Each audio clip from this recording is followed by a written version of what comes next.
پہلی تو بات یہ ہے کہ میں اپنے کالم میں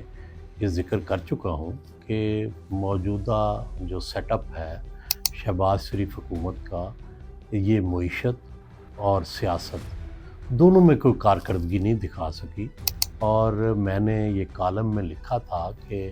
5 بجٹ دینے کے بعد بھی اگر حکومت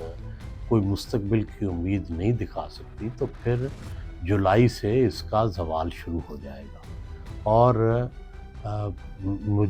میں آج بھی یہ سمجھتا ہوں کہ میں اپنی اس بات کو آج بھی درست سمجھتا ہوں،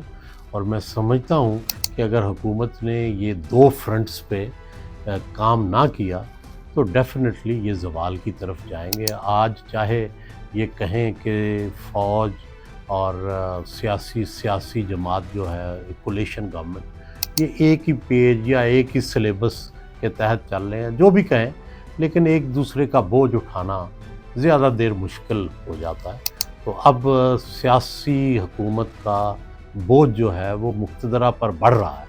تو وہ زیادہ دیر نہیں چلایا جا سکتا جب تک کہ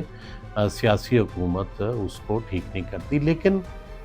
یہ معاملہ باوجود میرے ان خیالات کے، جس میں یہ سمجھتا ہوں کہ ڈار صاحب